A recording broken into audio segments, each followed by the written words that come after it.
Welcome to the second of our General Election Debates 2024 here on Deise Today on WLR. My name is Damien Tiernan. It's Wednesday, the 20th of November. We're in the Tower Hotel in Ireland's oldest city. This debate has been recorded and is due to be broadcast on Thursday morning, so listeners can be clear any texts that are sent in won't form part of this debate, but can inform our subsequent discussions as people talk about how the candidates got on. We had our first debate on Monday in Dungarvan, and that can be accessed via the website wlrfm.com. 15 people have declared for the constituency of Waterford. They are Mary Butler, Ronan Cleary, Frank Conway, David Cullinan, John Cummins, Patrick Curtin, Aaron Joyce, Killian Mangan, Conor McGuinness, Mark O'Cohesig, Mark O'Neill, Sive O'Neill, Mary Roach, Matt Shanahan and John D. Walsh. And the election takes place on Friday week, November the 29th. Those taking part in the debate in the city this evening are Mark O'Cohesig, David Cullinan, John Cummins, Mary Roach, Patrick Curtin, Frank Conway and John D. Walsh. So it's 7 tonight, 7 last Monday, and we'll be doing a separate interview with the last remaining candidate to declare, Mark O'Neill. We'll be doing that tomorrow for Friday. The debates have been organised before he declared. The debates have been recorded in 4 24-minute sections, so some people might be listening on repeat or on playback or on podcast anywhere in the world. Candidates are aware that the topics we hope to cover tonight include party policies, SETU, Waterford Airport, housing, the rental market, matters relating to childcare, particularly special needs, cost of renting, buying a house, 24/7 cardiac care, immigration, retail shopping, climate change, as well as matters that might relate to individual candidates. Other topics might arise as the debate proceeds. So we're going to give everybody loads of time to talk, and in no particular order, I'm going to start with Frank Conway, if that's okay with you, Frank. And one of the things Frank has been tweeting a lot about is immigration. So we'll start with immigration. And any possible link as well, I know you tweeted as well regarding a link potentially between crime and immigration, so we'll explore that. So on the 4th of November, you reposted a tweet from Herman Kelly of the Irish Freedom Party. Just to let people know, the Irish Freedom Party are defined by the Global Project Against Hate and Extremism, who released a report in August profiling hateful and extremist groups in Ireland. It detailed 12 far-right groups in Ireland that it identifies as embracing beliefs and activities to demean, harass and inspire violence against people based on their identity traits, including race, religion, ethnicity, language, national or social origin. The Irish Freedom Party is one of the 12 listed. It's described in Wikipedia as minor far-right. Euronews and other news outlets say it's far-right. So the tweet had 2 pictures, one of Roderick O'Gorman mentioning a clipboard had been knocked out of his hand, alongside a picture purporting to be a group of men from Ballahadreen with the words, "Minor boy gang raped on street." Herman Kelly asked which story was front and centre for Irish newspapers, and he also said that's Irish media in a nutshell. You had tweeted about it the previous day also, using the word allegedly. The original and the repostings of Herman Kelly's tweet about the boy being gang raped had 111,000 views, possibly more. Reports the next day and statements by An Garda Síochána said the assault did not involve refugees and that there had been a lot of misinformed online speculation. Frank Conway, why didn't you tweet or retweet the news confirming it wasn't an assault by refugees? Well, firstly, I can't speak on behalf of Herman Kelly, even though you did say that I retweeted that incident or the incident regarding the clipboard that Roderick O'Gorman ended up finding himself in the position. So the question, why didn't I retweet the follow-up regarding, I probably didn't see that, maybe I did, I'm not sure. But the first, the lead into this type of, what you said, documented on X, was about crime and immigration. And I'm sure that's what you're getting at here. And also you seem to be alluding that I seem to be, because I tend to engage with that type of tweet, that I'm not sure if you're suggesting that I'm part of that type of listing that you've highlighted as being far right. I just asked you a specific question and you just said you didn't see it, so that's fine. You didn't know the follow-up news. Okay. Now, one of the main policy documents within your documents is you call for a sensible immigration policy. On March 23rd, you reposted a tweet calling for the overthrow of the government and mass deportations. On April the 11th, you said the plantation continues. On May the 19th this year, you retweeted a post about Africans finally expelling their colonisers. And you said Ireland needs to do the same before the planting of illegal immigrants results in Ireland being colonised, adding Africa for the Africans. By saying Africa for the Africans, are you saying that people from Africa here should be deported? No, what I'm saying is that when there's a policy whereby that some of the members here in government and also in the opposition are saying Ireland for all, we want to clarify what Ireland for all is. So my suggestion is that, okay, if we go to a place like Zimbabwe or South Africa and any other country within Africa or Japan or any other nation, and to say that they should be for whatever their communities are, their natives, and why not say something for Ireland too? Now, we are accepting of immigration, and I'm sure those other countries are equally like that. But when there's a surge in immigration, when we have illegal immigrants come in that are undocumented, that is a crime. People might purport that it isn't. Okay. But all. Yes, I'll come back because I want to talk about immigration in the wider context. But I want to specifically ask you questions because these are things that you have published. Yeah, that's fine. Yeah. So on April the 12th, you tweeted, "Crime and immigration are correlated." In March of last year, Gardaí said there had been no significant increase in crime statistics as a result of the increase in asylum seekers arriving in Ireland. The Department of Justice also said there's no evidence of a link between the number of asylum seekers in Ireland and an increase in crime. Quote, "Notwithstanding isolated local incidents, on Garda Síochána has not recorded any significant increase in criminal activity or public order issues directly caused by international protection applicants at this time." Do you agree then that there is no causal link between crime and immigration? So the crime statistics aren't recorded that are based on ethnicity like they would be in England or Denmark and other countries in Scandinavia too. So we can't tell whether there is a correlation between that. But if you see Gardaí have specifically said, and the Department of Justice have said, that there's no causal link. Well, if they say that and that's an official report and that's is out there, we may have to accept that at this point in time. And that came 13 months after before you had posted that tweet. Okay, but there is a correlation, and whether it is compounded with another variable is we'd like to explore that further. So if the records on Pulse can actually determine otherwise, and if that can be shared publicly, it'd be great. Okay. But they have said that there's no direct correlation. On April the 19th, you've reposted a tweet talking about violent crime by imported parasites. Do you believe immigrants are parasites? No, I don't. So what did you mean by that tweet? The reposting of that tweet? When I say about when we're talking about immigrants and coming into the country, as I said, that's perfectly fine. But when we cannot and we don't have a system that can actually manage it effectively or efficiently, that becomes a bit of a problem. And sometimes you have some people, and Irish people as well, but sometimes you have people that would take advantage of a system and would like to continue on and take it and extract from the exchequer. Okay. There are occasions whereby there are genuine asylum seekers, and we wouldn't like to conflate that either with others. So. And using the word parasite?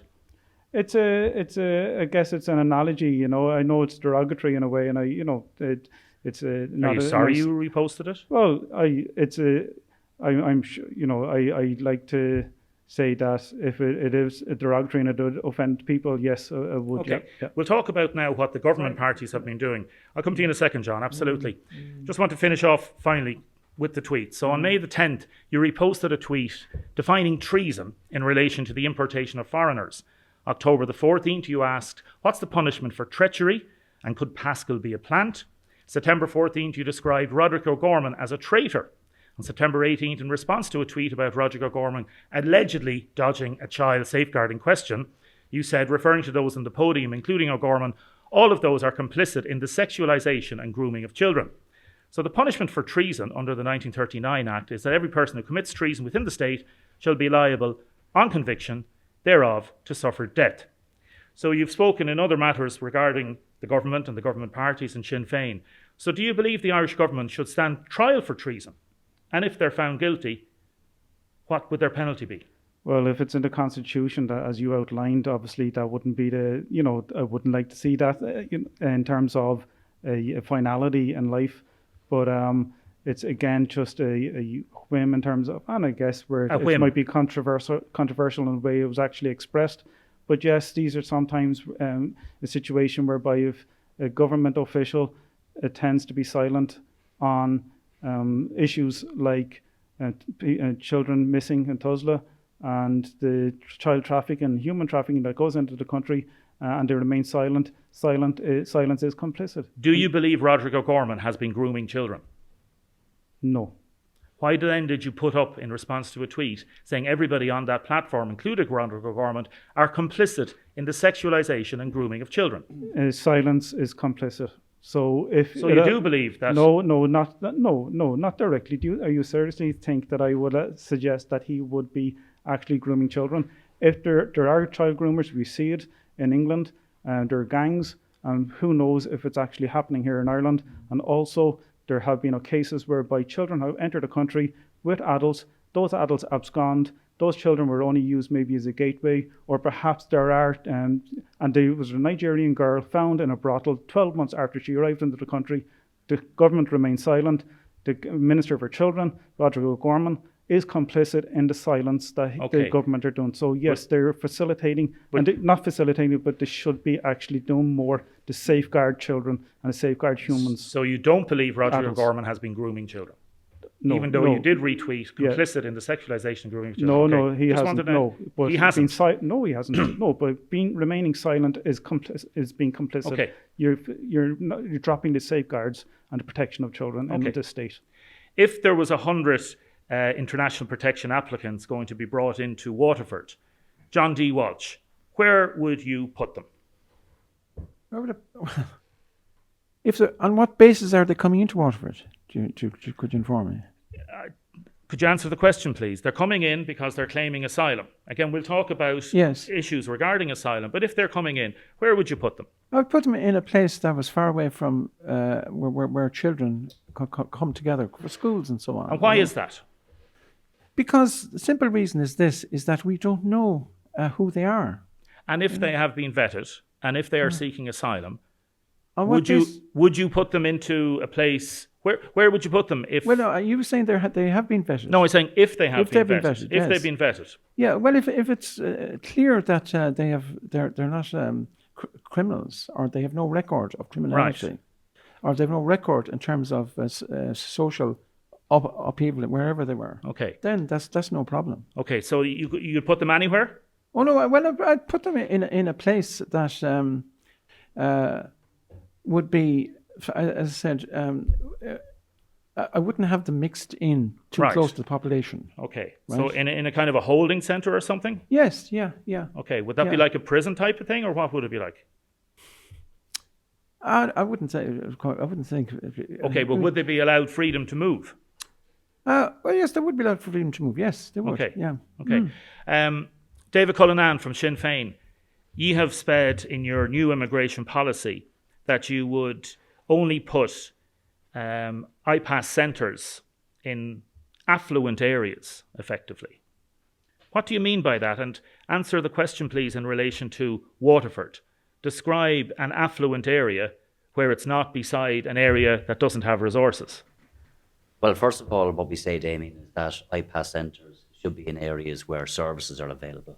So we have communities in certain parts of the country, as you know, where we don't have enough GPs. We have a shortage of school places. Yes, I understand that. Exactly. So there is a Pobble index that sets out areas of deprivation and disadvantage. And we would not put them in those areas because we have to make sure that when people are coming, we're welcoming, that we provide the services for them. We can't simply say to schools that are stretched that already don't have the places that they have to take more and increase class sizes. So we would use that Pobble index to look at what areas are best served to take these centres. But also what we would do, and the government promised this and we would follow through on it, is to build larger scale centres that are close to amenities, that are close to services, that can house people fairly. But I just want to make one broader point, because I mentioned to you, Damien, just very quick, because you gave other people opportunities to speak. Well, I will come back to you on the broader point. I promise you this. Now, I want okay. just this specific questions. I want to get around to everybody on this, because the listeners want to know people's policies. And I'll come back to you, Frank, as well on it, and in terms of specifically then. So, for example, and we'll talk about all the problems that are in the country and all the good things as well. But I still don't know from you where you would put an iPass centre. Because, Damien, the politicians don't decide. The state agencies decide. So you set the guidelines for state agencies, and then they have to look at, well, what areas are best suited based on school places, based on GPs, based on all of those. And most areas, sorry for interrupting, have a diminution of services. They are lacking in services. And that's why does that not imply that you wouldn't have it anywhere? That's why you have to look at areas that are best placed. But I do want to make a broader point, if I can, Damien. Very briefly, because I said on a number of occasions when we discussed this issue previously that those on the extremes don't have the answers on migration. And I think we've seen that already this evening. I don't believe that people with extreme views represent the vast majority of decent Irish people who are welcoming, who understand how immigration works, because there's two, and I wasn't talking about anybody specifically. So there's only two people that have spoken so far.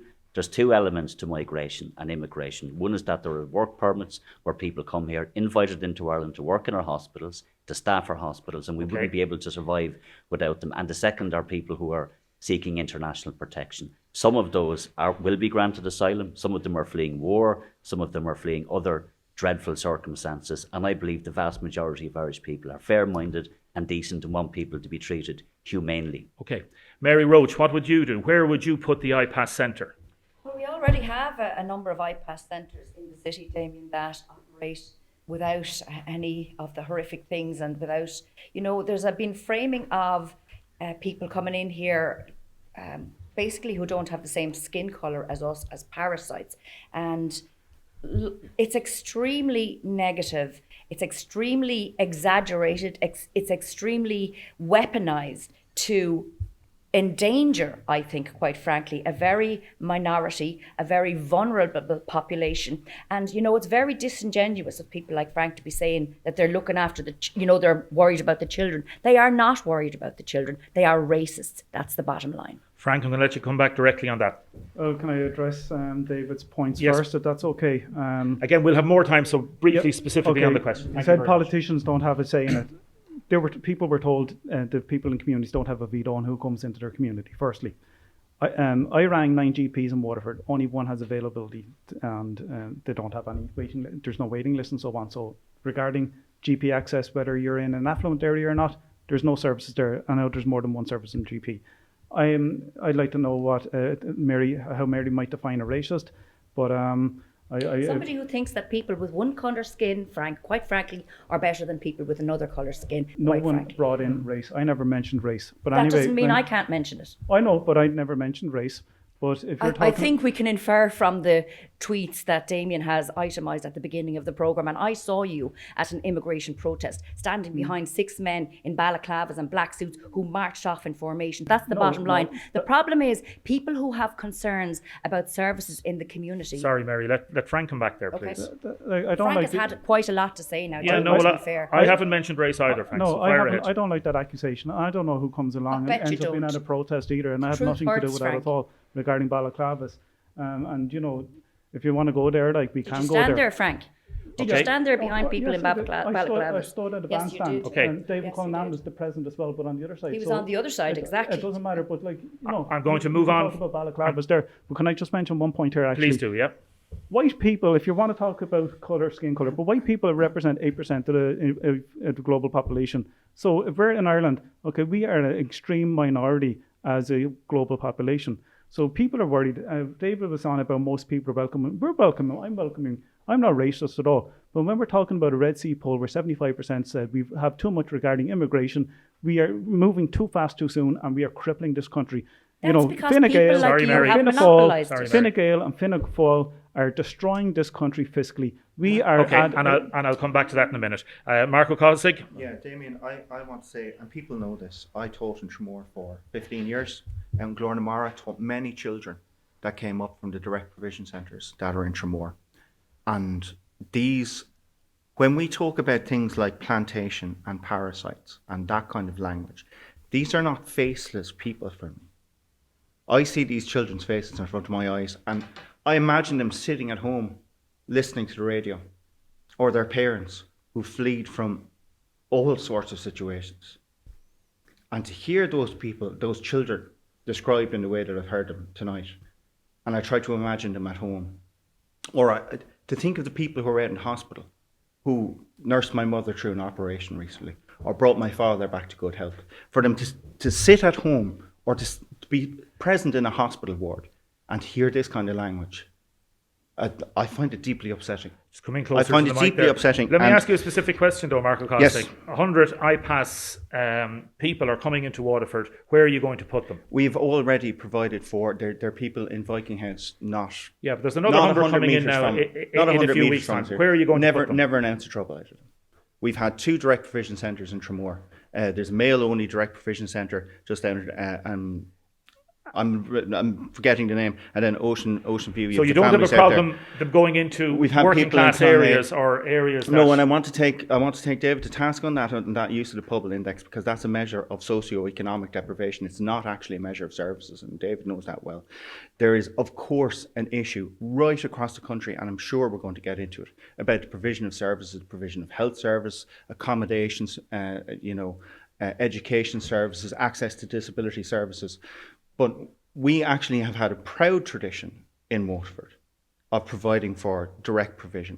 What we need to do is we need to have a humane system, because I have dealt with parents who are waiting 7-8 years. I remember having a child who was in first class. He never lived any place else in his life except a direct provision centre. He was 7 years of age and never lived any place else. That is not a humane way to deal with anybody. If people arrive here and they have a genuine call for international protection, they should be given that status and allowed to get on with their lives. And if somebody doesn't have a legitimate reason for being here, that's fine. But we need to be dealing with these in a humane way, and for that kind of language to get thrown around. There's many issues. I find it completely unacceptable. There's many issues in relation to economic refugees. We've heard of Fianna Fáil calling this week for the change possibly in various EU and UN regulations on this. John Cummins, 100 iPass people are coming in 2 weeks' time. Where are you going to put them in Waterford? Look, Damien, the first thing I have to say is our economy, this country's economy, is built on the back of workers from all over this world coming to fill skills shortages in agriculture, tech, health services, building our much needed housing. We need workers to come to this country to fill the gaps that are in our economy.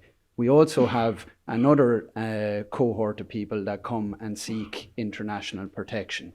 In this country, what we have tried to do is introduce a firm but fair approach to migration. We already have many iPass centres right across Waterford. I grew up around the corner from one, when in Ursuline Court with Birchwood House, right next to the Ursuline School.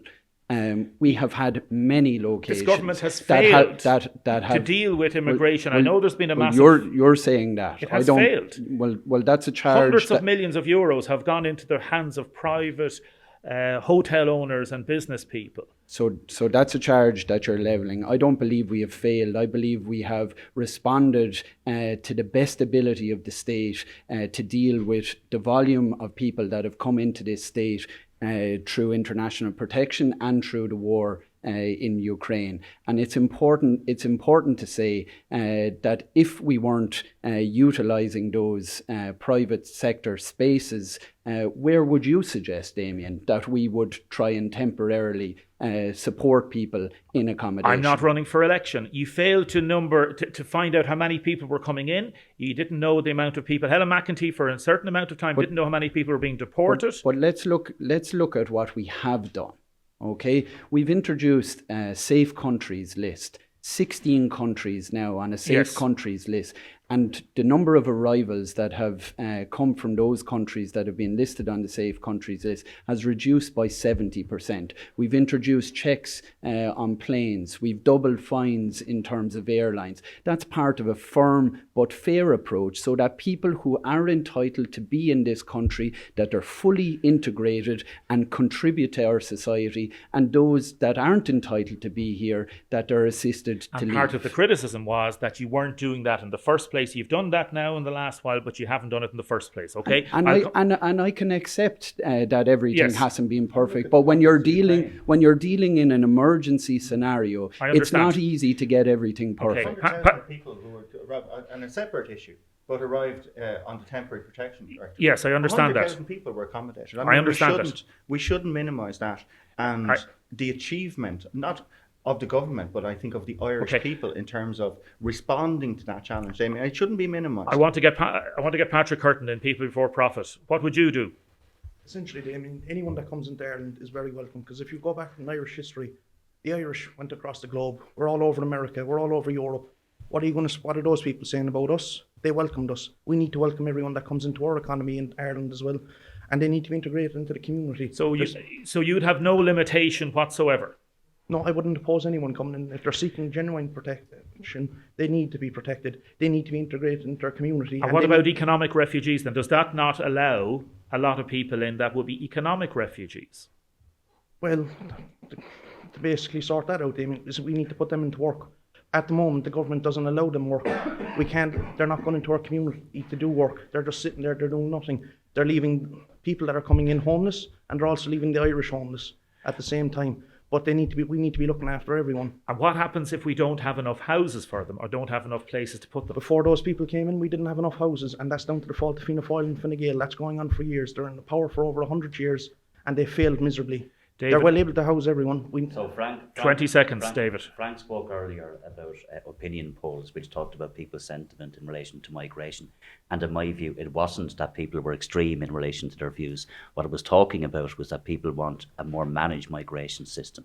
They want to make sure that when people are coming here, that their applications are processed quickly, that are processed efficiently and fairly. And I think that's what people want to see, a more robust system in terms of how it's processed and how, but also they're fair-minded as well in terms of how when people come here and they have asylum status, that they are fully supported and get the services and supports. And we can come back on some of these things if you want in a few minutes. Stay with us, back in a few seconds. Welcome back to this special general election debate with 7 candidates in the Tower Hotel. I'm going to go through as many things as possible, and people can interject if they want. Again, don't shout over each other. John, I'll come to you in a second. I'll give you a load of time to speak this time as well, I promise. Again, over the course of the 2 hours, we hope to get everybody in as much as possible, okay? John Cummins, Golfgate happened since the last time the electorate had a chance to vote in the general election, 19th of August 2020. Obviously, we don't have to go through all the different details. The court acquitted the 4 people who had been prosecuted, acquitted them of all charges, saying the event had been organised within the rules and with due care to public health. You went there. You subsequently apologised for it. Are you still sorry you went there?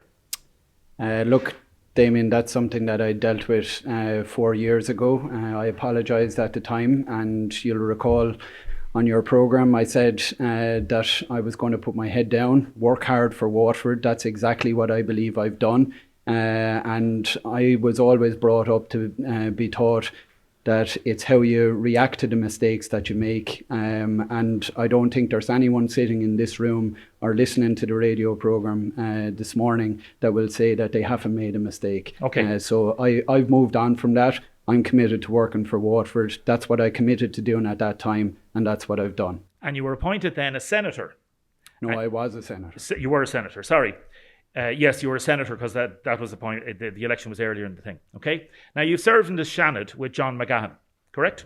I have, yes. What's he like? John is a nice guy. I was at his wedding last year, where he married his good wife, and yep, he's a really hard worker. Is he a good friend? He's a colleague. I would consider John a friend. He works on the same floor as me on the 4th floor in Leinster House, and And as I said, he's somebody that I've known over the last number of years, and somebody who I know that works exceptionally hard for his constituents in Louth. Have you seen the video of him? No, I haven't actually. You haven't seen it? I'm not on Twitter, Damien, so I don't see. Well, it's on other tweets. social medias as well. You've heard the serious criticisms I from have. other political parties and some members within Fine Gael as well. I have. What do you have to say? Well, look, the first thing I would say, I'm not here to answer for John McGann. I'm here to No, but I'm asking you about a party colleague but I'm here, who's running for election. I'm in Louth, yes. Yes. And I'm here seeking election by the people of Waterford here. So do you agree with Simon Harris, your leader's view, constituency that of Waterford? he should be fully defended and fully supported? Well, look, as you know, and because you're asking the question, you well know, there was a criminal case that John McGann was put on trial for in relation to an alleged assault. He put forward a defence of self-defence, and he was acquitted by a jury of his peers. Now, Damien, you've dealt with court cases yourself over the years. And there are civil cases as well. We have And in civil case, he to was respect found the judicial process to be also. 69% liable, and there was a payment as well. So you're saying that you're very happy with him standing for Fine Gael.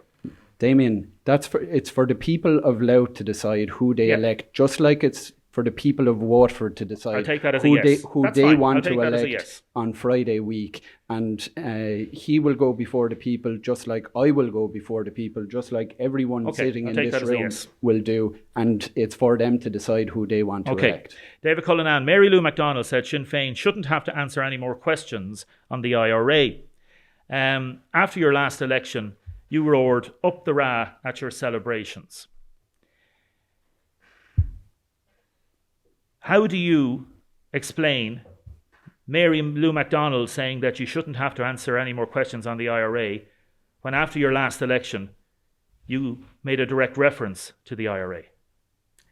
Well, I've knocked on a lot of doors, Damien, over the last number of months. In fact, since the last general election, and one person has raised that issue with me. One? Not one single person. Well, not one. Not one single person in the course of this election campaign. So I think it's a very unusual question to put to me. If somebody of standing in Waterford, somebody who has represented Waterford very well, and somebody who is putting myself forward for election based on my track record. I was on your programme the day after that. And you happened, apologised. And we dealt with it. So people can ask themselves the question as to the motivation of why you're putting that to me again now. It hasn't, because it's Mary Lou not an MacDonald issue. has said in a Because, podcast with Damien, Joe Brolly in the last few weeks, basically saying that you shouldn't have to answer for But the you see, IRA well, anymore. And yet after the last general election, you made a direct reference to the IRA. I'm putting this to you, Damien, in a very fair-minded way. I think you're trying to be sensationalist. The IRA is gone. It doesn't exist anymore. Well, then It's why gone. did you say up the Ra? Well, I dealt with that at the time. I apologise. If you want to spend all of your time talking about No, that, I don't. When we have, but you seem to, when we have people in hospital trolleys, young people with disabilities who can't get access to services, no funding for the airport, these are the issues that people want the local politicians to deal with. And I would say the same about issues you put to John or anybody else. We have to stand on our record, absolutely. If we make mistakes, and if we apologise, in my view, that's what people want and what's expected of politicians. And a quick question on your record. In 2020, you made a party commitment to cut the pay of TDs and senators. You've now dropped that commitment.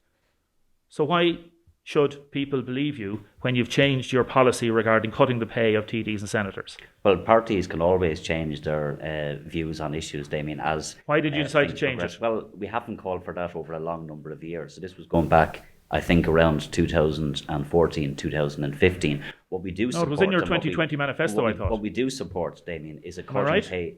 I don't recall what was in the 2020 manifesto, but what I'm saying is what's in this manifesto is a cut in pay for ministers, including junior ministers and senior ministers, of €50,000 a year.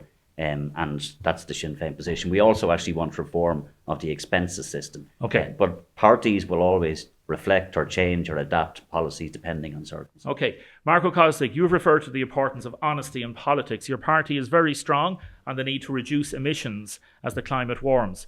Can you answer me, please, one honest question? Would it be better for the climate if Waterford didn't restart commercial flights at Waterford Airport? I think Waterford Airport would be a very small part of that picture, and really what you're looking at is a national picture. When you have Dublin, which is up against it in terms of a cap and likely to exceed a cap, when you have additional capacity in the likes of Shannon and Cork, you're talking about, even under best case scenario, under the business case, you're talking about a small number. Okay, so you are in favour of the reopening of Waterford Airport for commercial flights? I want a business case that stacks up. I've been consistent on your programme on this. The business case has to make sense, because the last thing I want is an airport that opens and then recloses 18 months afterwards. Okay. Or an airport that's not future facing, I don't think will be any good to us either. Waterford was at its best when it was a disruptor within the aviation sector. Can I circle around though? I just want to come back to there's none of us around this table who are going to not make a mistake at some stage, either in our personal or in our political lives. I never said that. There's great variance in terms of political perspectives around this table.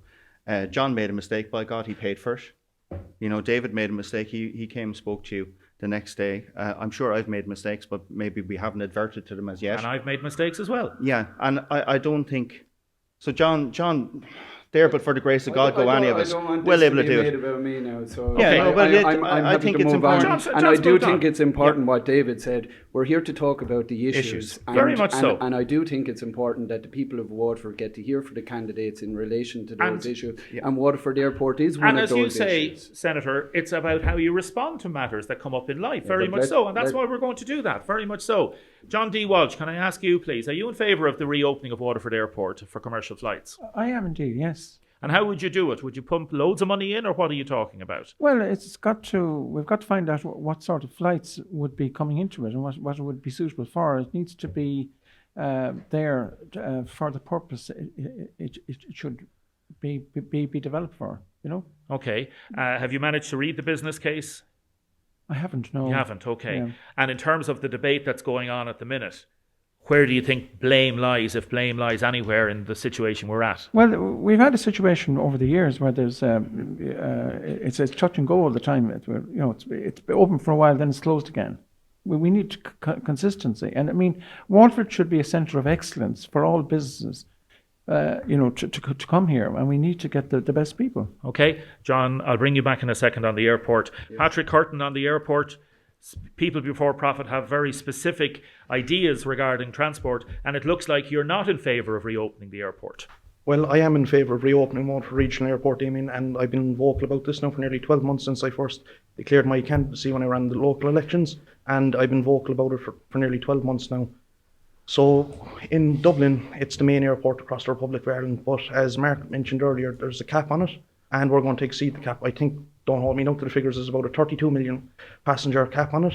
By opening regional airports like Waterford and places, that will take the pressure off Dublin Airport and the likes of Cork and Shannon, but also it will help with the environment as well and climate by reducing the amount of vehicles on the road travelling further distances to the likes of Dublin, going to Cork, and reduce the amount of fossil fuels being burnt on the road, and reducing the amount of people going in and out of these airports.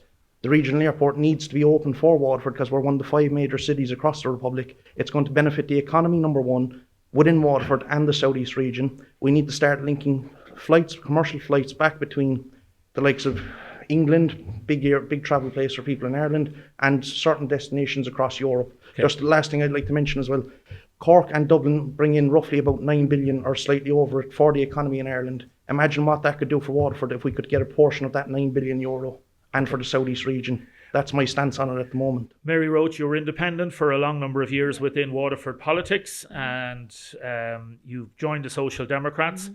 The Social Democrats would be very specific in terms of their trying to cut emissions as well. Mm-hmm.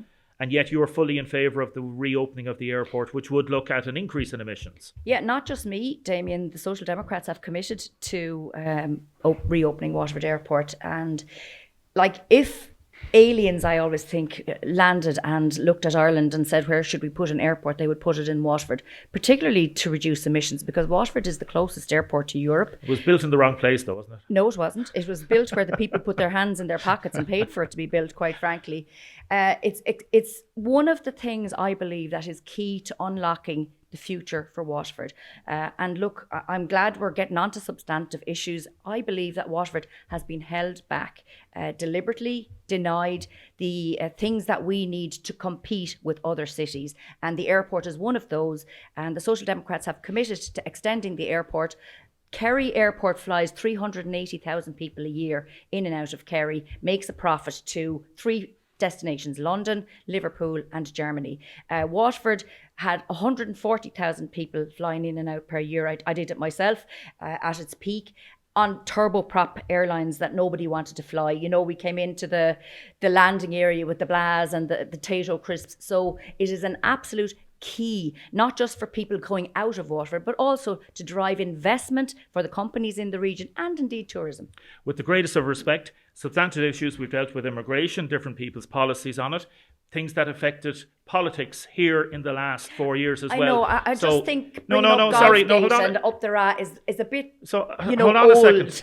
A bit old, yeah, because Sinn Féin were the political wing of the IRA for a number of years. Hold on a second. Hold on a second.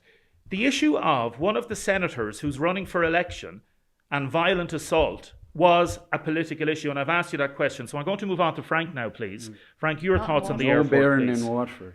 Sorry, it has a bearing in people's minds, some people will say, in terms of politics. Well, and that's why I've raised people it. will adjudicate why They will, absolutely. Why it's been Thank raised. you. And if the leader of Fianna Fáil brings it up and is critical of Fine Gael because of it and say he wouldn't be standing in Fianna Fáil, it is a political issue. So with the greatest of respect, allow me to chair this debate. Frank.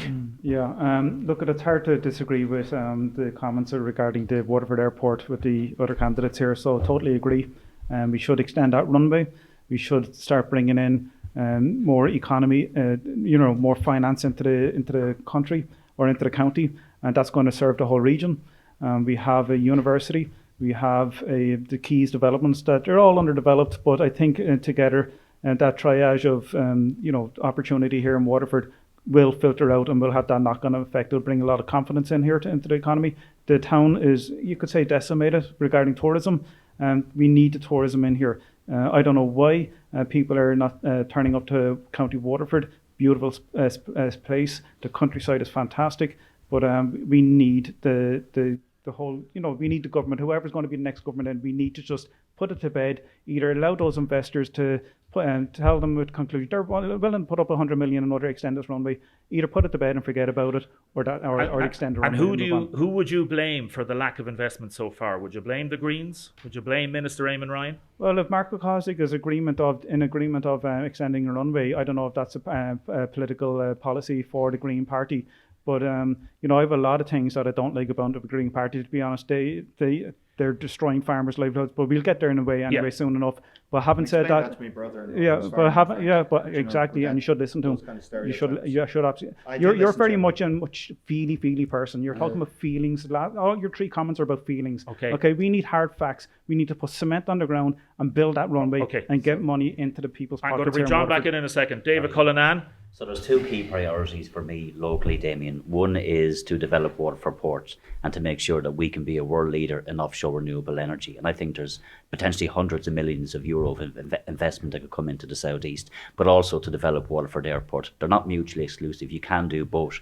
And the government has dragged its feet. So whoever is to blame, you have to look at the government in its entirety. There's been business case after business case. But if the business case isn't right, how can the government give money when the business case isn't right? Damien, was one of Have you seen the business case? I've been briefed by it by members of the board. I've met members of the board on it. But can I just make one quick point? I was the only Oireachtas member sitting around the table. It actually was at a meeting where the former Minister for Transport signed off on the funding. It was signed off on. It was €5 million at the time. Here we are. That was 2019. That was for technical and security issues. It wasn't for putting cement in. This was for the runway extension. No, it wasn't. It was indeed. And John Halligan was a junior minister at the time. And in principle, subject, yes, to a business case being provided.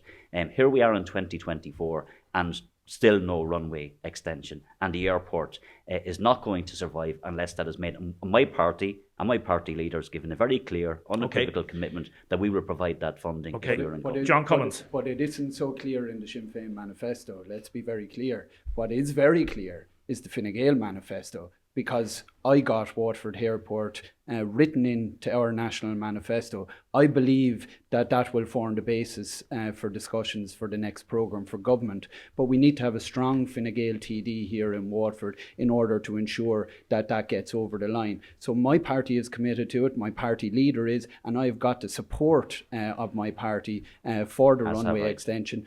Unfortunately, we haven't had a memo that has been brought to Cabinet over the last This is a 6 hot months potato issue with these political in the exact same way as a memo was brought to Cabinet in 2019, which was signed off by the entire Cabinet in 2019. Reluctantly, some Fine Gael members voted in favour of that. I was talking to a few. Who said that? Pascal, Damien? I believe. Who said Pascal- that? Pascal You're aware of discussions that happened within Cabinet? Subsequently, Damien? afterwards, yes. I'm aware of that. You're Why aware of wasn't- discussions within Cabinet. Why wasn't let's it- be clear what you're saying here. You're aware of what went on in a Cabinet room in 2019. Is that what you're saying? No, it's not. Well, I think it is actually what you just Why said. wasn't it in the 2020 Fine Gael manifesto? If you cared about it so It's much... in you the know, Fine Gael manifesto, Yeah, I know. because I have gotten It's it there into the now, Fine but if you Gael cared about it manifesto. so much in 2019... and sorry, I would can I say, just finish? I would say, Damien, if you cared about it so that much there's- then, it would have been in the 2020 manifesto. Well, I wasn't in the Oireachtas in You've only put it 2020, in now Damien, and because it's become a public matter. No, let's be very clear about this. I was on the board of Waterford Airport between 2014 and 2019 when the €5 million So it should have been on the 2020 in manifesto. matching funding airport was closed, agreed for the airport. That's when the matching funding was agreed. And what the Taoiseach said in Waterford last week when he was here with me was the principle of the 2019 funding, that 50-50 funding, and I'll read exactly from our party manifesto, will continue to progress Waterford Airport by ensuring matching funding for the proposal to lengthen and widen the runway. There's no other party here that calls out exactly that in their party John, with manifesto, respect, bar Fine Gael. John, sorry, Damien, with respect and wave around his manifesto. He was in government and his party was in government for the last 4.5 years. I've just said, David, John, you know in how fact, if you let me government speak, works, but you if know let how me speak, government let's have a works. cordial debate and let me speak. We are You've been in having a government cordial for 14 years. You've been in government in the last 4.5 years. Fianna Fáil, Fine Gael and the Green Party had the ability to sign off on the funding and you didn't do it. And then what you're saying to the electorate is, trust me again, re-elect Fine Gael. But you know, David, how government works. You know that a memo We make has decisions. to. You know how We a make memo has decisions. to be brought from Cabinet or to Cabinet by the line minister. Take 14 years for a memo to get the Cabinet. No, This David. government- You're this being government- totally disingenuous in This what is, you're saying there. What John is saying about this is how government works, and David should know about it. Government has got too big. They're over-regulated, forcing all these regulations in there. That's a separate matter in some But respects. but it's causing problems regarding developing this runway. Marco Cossack, yes. So John, Are- this line of he knows how government works. John does know how government works. And what both John and David are saying is that if, under what they're suggesting, they're going to completely disregard the assessment of the business case that was made by the department, and they're going to suspend the public spending code. Because once we breach the 12 million, we were then subject to the public spending code. And there are gateways that we need to get through. So are in you terms saying of they're this being lending. reckless? Yes, and irresponsible by I saying, please come in? because I will, Patrick. Great because seeing all week these in, parties week talking out in when the they're Public talking Accounts absolute Committee, nonsense. we look into, we examine spending. And what I want in this is a business case that's actually built But I to think last we're getting- and I think we're built getting for the future. straightforward- I think This is we're a getting- really straightforward. Okay, can I come in? I think Patrick, we're I'm going to let Patrick it's in for a great seeing second. the two major parties across the way from us, and then getting Sinn Féin all the time. What about the Soc Dems along my side? What about myself? What about John D. Walsh? We want to hear the normal Well, things. if I I can, Patrick, I just want to come I'm across there. incredibly surprised to hear people before profit talk about government investment being made in an airport You failed that in will be government. entirely You failed in private. government. You failed and in have no government, state and you've ownership. never spoken up for Waterford. So you you have want no track state delivery. ownership You have no of track a record on anything, resource Mark, and with I'm sorry 12 to million say. gone in. Just to go back It's on very what John's been interesting saying. Sorry, perspective. Mark, you've had loads of Patrick, time to speak. I'll let you talk then. Go on. So it's great now here listening to this now, sitting across from a Fine Gael senator, and I could just burst out laughing. It's sickening listening to him. You've been a senator now for nearly 5 years, John. Why haven't you brought the commitments forward to the government? Why haven't you spoken to the likes of the Minister for Finance, the Minister for Transport? Your government, your party holds the cabinet for transport. Why haven't you done anything? You need to start putting. Minister Eamon Ryan about this issue. Why hasn't it been delivered so in the last 5 years? Waterford Airport's been closed down since 2016. Put an airport in Wicklow. An airport in Wicklow. Mary, you want to come in there? Yeah. How are you, Mary? You know, it's How are you kind of- going? It's kind of a make me holy, but not don't judge me. You know, when people show you who they are, and Fine Gael and Fianna Fáil and the Greens in the last government and in the government before that have had every opportunity to deliver the airport, and it has not been done. So, you know, when people show you who they are, believe them. You That's could all be in I'd say. government with these people. You've decided not to put a pact together with people before profit. You're not offering an alternative, a left alternative. Bertie Ahern has criticised you very strongly for that. So you're going to try and have your cake and eat it? But your Bertie has left himself in his own head. Yeah, but why haven't you put together an alternative that might allow for Mary Lou to Well, become Taoiseach? well, sure, Because sitting on the fence is not going to get anybody anywhere. I think the one party you couldn't possibly accuse of sitting on the fence, Damien, is the Social Democrats. The Social Democrats have said very clearly that they will speak to anybody in order to form a government. You know, everybody is putting all sorts of qualifiers. I heard Simon Harris on the television being so humble, not wanting to talk about a rotating Taoiseach, and yet saying he wouldn't go into government with Sinn Féin. You know, so on the one hand, he's actually saying, you know, we'll let the people decide, and on the other hand, he's saying, no, I'm telling the people we're not going to respect those votes. We sat down with Sinn Féin and we discussed, you know, in the program, pre-program for government, we sat down with Fianna Fáil, Fine Gael, and like Mary saying, one people you can accuse for not being on the fence. Social Democrats ran for the hills after the last election. John could have used those numbers to be in part of government and to progress centre-left rally. John, do you want to come in there? Well, on the airport, is it? Yeah, if you want. Well, I'm just saying, at my personal point of view, it's so important to put an airport in the right place, because my son was almost killed by being in the wrong place in Cork Airport. And 6 people lost their lives in that, because Jack Lynch, the airport recommendation in 1950s was to place it in Middleton, in the low-lying area. Right. But they put it up in a mountain because Fianna Fáil wanted a trophy in their constituency of Cork South Central. Right. And that's where they put it there. Okay. David, very briefly. I think Mark let the cat out of the bag when he said that it's reckless for those of us who want to provide the funding to do so. What's reckless, Mark? What's reckless, in my view, is not to provide the funding and to leave the Saudis behind. There is not a door that I knock on in this constituency, particularly in the city, where the airport is not coming up, and people feel really aggrieved by your party leader, by your party. I will deliver the funding, because that's what we need to do. Stand up for Waterford, stand up for the South East, and make sure we have the same opportunity. John Cummins. Oh, and I will agree with David Cullinan in relation to this, and that's what my party will do in government. But as I said, we need to have a strong Fine Gael TD at the table to be able to influence those decisions. We've had no Fine Gael minister in the Department of Transport for the last 2.5 years, and Waterford has come out wrong as a result of that. Do you fancy yourself as a minister if you get elected? My only concern is about getting elected to the Dáil, Damien, and that's what I've been working at, out knocking on doors since July of this year. I haven't just started in the last 2.5 weeks. And we're going to be talking about all those issues in a second. Briefly, Patrick. I just want to put one thing forward. Mark mentions about reckless spending. He's part of the government, and so is John. What about the bike shed? What about the security hut? What about the 9 million spent in phone pouches? That's reckless spending. More than happy for you to look back at my transcripts in the Public Accounts Committee. And just finally, your party's in government. Just very briefly, and I will come back to that now in a second. The OPW, Fine Gael, you say you're going to axe the OPW. That's one of the suggestions. Well, in our party manifesto, we're seeking to create a new Department of Infrastructure, which I think would be a really important development. Which would to dismantle the OPW. You've held the ministry. It will bring the OPW in under the Department of Infrastructure, and I think it's important to say that Department of Infrastructure will be responsible for key critical pieces of infrastructure in order to streamline them, deliver them quicker and in a more cost-effective manner. And I think that's a really positive proposal, which I hope other parties you've held the ministry responsible for the OPW for 10 of the past 14 years. Is there a question there? No, it's a statement. Back with us in a few minutes. Thanks very much. Welcome back to this special general election debate, the second debate.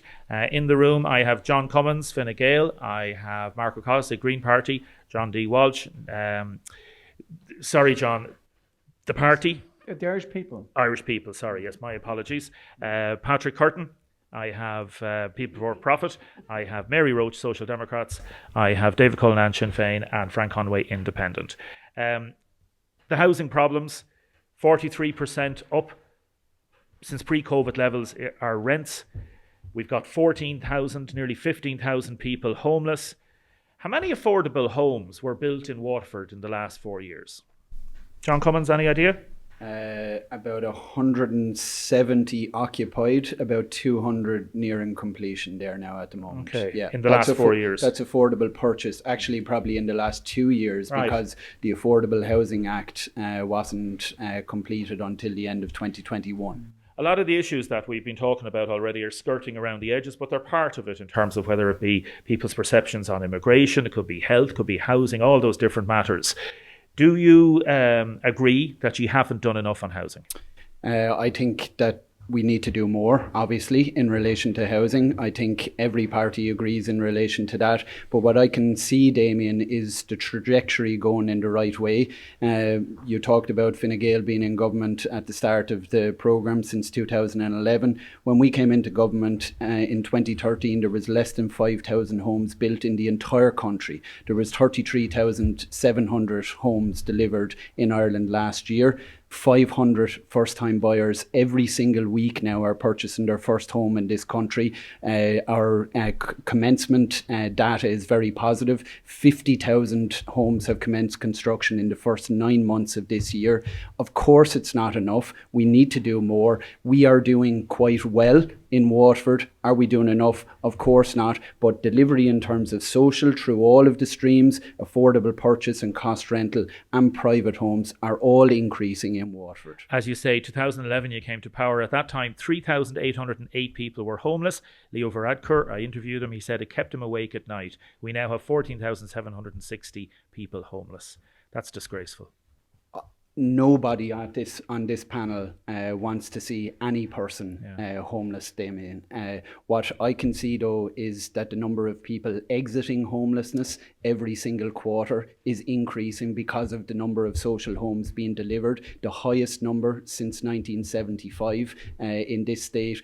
Really innovative schemes like the repair and lease scheme that have been adopted here in Waterford, delivering 1 and 2 bed accommodation in the heart of the city and towns. 50% of all of the repair and lease schemes in the entire country have been delivered in Waterford, taking vacant and derelict units and turning them into homes for families. Yes, they are leased units, but they're long-term leased units. There are some people on this panel who would rather people didn't go into a long-term leased home and would rather them stay in a hotel or a temporary accommodation. I don't believe in that. I believe that providing long-term secure accommodation, be it a lease or be it a permanent housing solution, is a positive because it takes people out of homelessness. And I want to let you come back here at the end of it. Patrick Curtin, you were given out, you weren't getting in early, now you're in early. Thanks very much, Damien. John made an interesting statement there a couple of seconds ago that homelessness is decreasing with the amount of houses being built. Then why is the homelessness going up? Why would you make a statement like that? What are you saying? Sorry, there, you said people that are in homelessness are more of them are coming out of homelessness now due to the amount of affordable social homes. Then why are the homeless figures going up?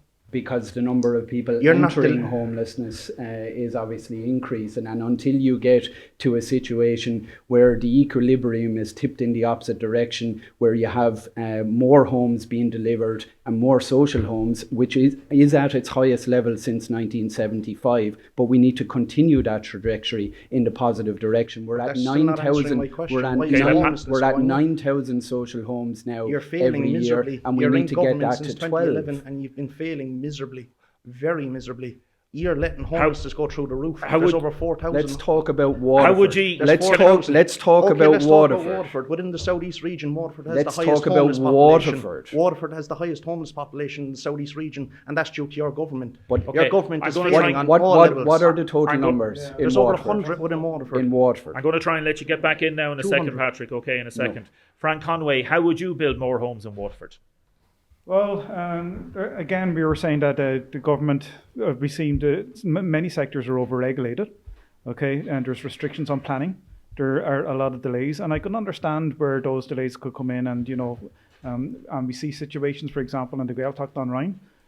We want to protect the language there, and there are restrictions. People want to stay and live there, and those who have been living there and their ancestors lived there all their lives, so they don't want to be moving out into Dungarvan or wherever they have to get these homes. So that's an example of one small area within the county of Waterford where it is over-regulated. We have people who can't actually build properties on their own land, and there are restrictions that way. I know there's a lot of services that Fine Gael have outlined, what John was mentioning there, to facilitate. But that's only, throwing money at a problem that kind of delays it. Okay, it's becoming very much a social type government that we have here, and they want to take, and you mentioned dereliction as well. I understand that, free up some properties also, but there may be restrictions as to why. There's some people that may be in a nursing home that they'll still own the property, can't come along and make a compulsory purchase order on properties like these or take their lands. So you have to respect people's investments in their own property. You can't come along and coerce. But also, but it has happened. Maybe not through you, but perhaps maybe through Minister for Housing or something.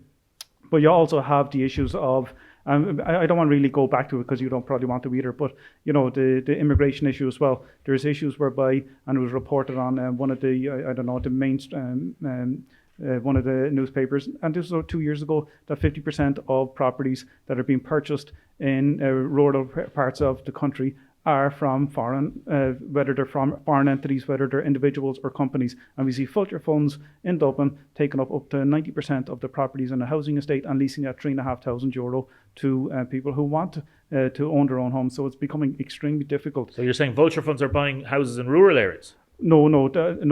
They're buying properties up in, say, estates, maybe not outside of Waterford. I don't know if it's happened here in Waterford South, but there's a report nationally that there are foreign entities or individuals, non-nationals, purchasing properties here, and there should be restrictions that we see in other countries. I know they could be Americans as well. They could be, but there still should be restrictions put in place to at least 7-year period before you get citizenship, before you might meet a certain criteria, and allow Irish people, not necessarily a priority, but if they have the ability to pay, let them get in there. Okay, I think there's a 500,000 estimated young people still living at home with their parents. They can't afford to rent or get a house. So there's a hidden homelessness there we'll talk about. Yes. David, I'm going to come to you in a second. Mary Roach, you're promising to build tens of thousands of houses. I don't see the full outline. I read the manifesto in terms of water supply, services, schools, all those type of things. Are these figures you're just plucking out of the sky? I doubt it, quite frankly, but everybody, I think people's eyes glaze over to agree with you, Damien, for a start, when people say, we're going to build 50,000 or we're going to build 25,000. It's a kind of a case of mine is bigger than yours. I mean, we have 250,000 households pent up too short in this country, according to the ESRI. So as well as building and bringing new homes on scheme, like if you're waiting, it's going to take 25 years, even at the top level of rates that people are pledging to build homes. So what we need to do is actually take action now. We need to provide solutions now for how people. I have a 22-year-old who doesn't know how the hell he could live. We had 70,000 people emigrated from Ireland in the last year. Most of them are actually housing refugees because they can't get a house here. So you have teachers, you have nurses, you have all sorts of people who think they'll never get on the property ladder here, emigrating. So we need to come up with a couple of solutions in terms of stopping no-fault evictions, having a rent freeze, looking at high zoning capacity, looking at yes, absolutely building affordable rental and purchase properties, but things like the vacancy tax, like there's 100,000 empty properties in this country. And actually Waterford, I agree with John in some extent that Waterford has been really working these schemes, in terms of repair and lease and all that. But how do we help the people now in those? And I know, just one more point in terms of the long-term leases. Nobody is saying that instead of long-term leases, we should have people in hotel rooms. But, putting people in long-term leases is actually just storing up trouble for the end of the lease. The basic problem is the privatisation of public housing. We need to go back to public bodies, councils and approved housing bodies providing council. Is your party against leases? Oh, well, we would phase out leases. Absolutely, we are in favour of. You're against leases now. We are in favour. So you think it's we're going to actually turf everybody out, John. Will you stop trying to put words in people's mouth, please? No, sorry. The Social Democrats' policy is against leases. Exactly. Because we are against the privatisation of public housing. So Fine Gael single-handedly got the brainwave that they were going to privatise public housing, which actually ruined not just public housing, but also private housing. I'll let you back in a second. If I can make a point now that Mary has finished. Social Democrats is against leases. They would rather somebody is in a short-term solution rather than in a long-term lease property. No, John, that's your interpretation of Social Democrats' policy. If I can make a point without being shouted over. Very briefly, because I want to bring everybody else in, please. So I want to bring you back at the end. It's far better to have somebody in a long-term, secure, 25-year lease property while we ramp up supply. Listen, John, Social Democrats want. You're shouting me down. You're shouting me down. I'm not allowing me. Can both of you? I'll let you both back in a second. Frank, I'll let you back in a second. David Cullinan. So I don't think we have to explain to anybody listening to this programme how important housing is, because I can guarantee you for anyone that's knocking on doors, it's coming up all of the time. When we have people in their 30s, 40s and 50s who are living with their parents in box rooms, young couples that can't afford to buy their homes, we have published a plan, as you know, Owner Print published a comprehensive plan, 300,000 houses over the next 5 years. 30,000 of them will be affordable homes, genuinely affordable homes. The only number that matters actually to people listening who need a house is one. They want one house, and they want their forever home, and they want a government that will build the houses.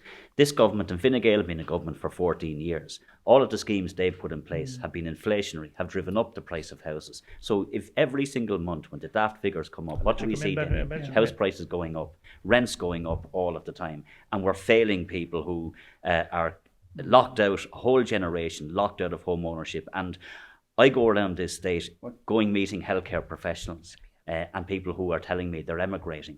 They're training as nurses, training as doctors, but are leaving. And the number one issue they say to me is the cost of housing. Okay. They cannot afford their own homes. What does David I'll let you. say? I'll let you go back in at the end, and I'll bring Dave back in again. I want to get John D. Welch in for a second. John. Yes.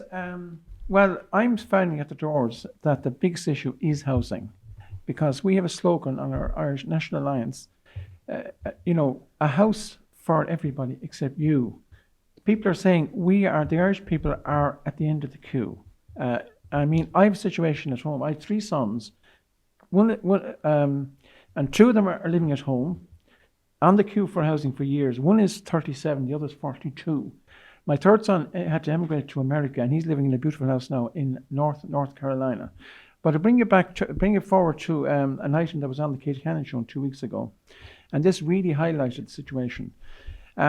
There was a girl called Chloe. She explained that she was working very hard. She's a disabled son, but she no matter how hard she worked, she couldn't pay her rent, and she was turfed out. Now she's living in a hostel. She was sitting there in the audience, and right beside her was a girl, obviously of African and Caribbean origin. And she said suddenly, "Well, I got a big surprise this week. Wicklow County Council rang me and told me I have a house." But did you not listen to our story prior to that? You can't be just singling out one individual. Yeah. This is happening to multiple people. Irish, refugees, people that come abroad to live here. So you can't be just focusing on one person, John. And that's just a disgrace and sickening from you. I'm talking about two yeah, people. But you're pointing it out. You're forgetting their prior story is what they stated. Yeah, but Chloe, because I watched that episode as well. Yeah. And also just want to make it clear, I'm part of that locked out generation as well. So I know exactly what these people are facing and my own generation. You can't be just singling out one person because they're not Irish. That's just a disgrace. Now, Mark O'Connell, I'll let Mark back in. Frank, I'll let you back in a second. There's nobody making a counter argument here. There's nobody around this table that's not asserting that we don't need to build close on or above 50,000 homes per year. We've done quite a job of increasing capacity. Now, money's not an issue really at this.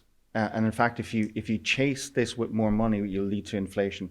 Really what we need to be doing is employing the trades, and we need to be getting people back. We talk about an idea of skills in the Green Party manifesto, where we actively go out to the skills base that we've lost, and we lost particularly in the crash, and we get them back. And that's the people who are laying bricks, the carpenters, the electricians. You're talking about that now. These are the essential people. I would say that you're talking about it now. Yeah. The big innovations. Why haven't you been talking about it for the last 4 years? Big innovations in this. Sorry, no. Just can you answer the question? Why haven't you been talking about that the last 4 years? We have been talking. We've been talking very much about doing a lot of talking, but not obviously doing it. No, but the big innovations that have happened in this government in terms of housing have actually been Green Party innovations. So the investment in the Croí Cónaithe to tackle vacancy and dereliction, that was from the Green Party. Tenant in situ purchase scheme was absolutely from the Green Party in response to the eviction measures. And cost rental, that was a Green Party idea, and it was part of our housing policy going back over a decade, looking at the Vienna model. So there's nobody here who's making a counter argument, really, Damien. We all agree on the goal. We might differ on how to get to it. Like I would differ with David's party position around the Land Development Agency. I think to disband the Land Development Agency, the LDA at this point, I think it'd be a madness. Or Mary's, in the Social Democrats, they talk about this state development company. I don't see how that's usefully different from a Land Development Agency, and I think dismantling a Land Development Agency and trying to rebuild this national building company, I think that would be difficult. But we all agree on the goal. There's a huge overhang in housing. Anybody who knocks on the door anywhere in this county is hearing that story over and over. And I want to get you into to criticise each other. So I want to get Frank in now. Frank. Yeah, right. So earlier on, there was an argument, we wouldn't associate ourselves with, say, the Social Democrats and people before profit. But here we have people here pretending, members of political parties pretending that they're all in conflict with one another. Yet they've set up an NGO called Acela, and they're in cahoots with each other, and they would actually form a government. They're 12-1 in Paddy Powers to form a government along with the Greens as well. I don't know if Fine Gael were in that mix either. No. There's a Project 24. Well, are you in Acela? I don't know what you're talking about, Frank. You're not Acela. And just on the housing thing, Frank, any other comment on the housing thing? Yeah, well, look it up. Look it up. Right, so Project 2040, current population of Waterford 60,000, and they want to grow it to 180,000. So all of these measures and all bickering about little tiny things and disband this and increase taxes and that and all type of thing. No, but like when you're speak into the mic there, Frank. Thanks. Not necessarily housing, but in terms of the issues that you're dealing with, about big differences between big tax incentives and whatever else there is. You have 180,000 that's actually projected to come into Waterford by the year 2040. How are you going to be able to manage and build your 200 houses, John? Or your 135 or 137, whatever it is for social affordable accommodation. I don't know how you're going to do it. You're going to have homelessness that's going to skyrocket. So I'll tell you what's not a little issue. 1,385 people in Waterford availing of the Help to Buy scheme since it was established by Fine Gael. That's 30,000 of people's tax back in order to get their deposit together to purchase their first home. Scheme that Sinn Féin and the Social Democrats and people before profit want to abolish. The first home scheme, 53 families in Waterford that have purchased houses under that, 170 that have bought through the affordable purchase scheme. Schemes that the opposition want to abolish that are working for individuals and families. David across. Cullinan. And when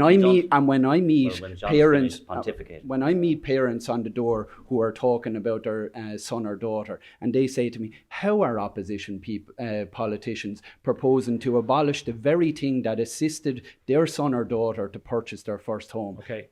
What John doesn't tell you is that we have better schemes that will provide affordable housing. But he's not pontificating. There are real people that have got houses Damien, because of policies. If you let me make my point, what I'm saying is that we have provided better schemes to provide affordable homes, because under John's schemes, affordable homes are somewhere between €400,000 and €500,000. Waterford, we're talking about, David. What about the people in Summerfields and Deer Park tonight who are in their homes? You accuse others earlier on of shouting you down. Let me make my point. There was a number of independent reports which criticised your Help to Buy scheme. The Oireachtas Budgetary Office report of 2021 and also the Department of Finance Commission report by Mazars, who also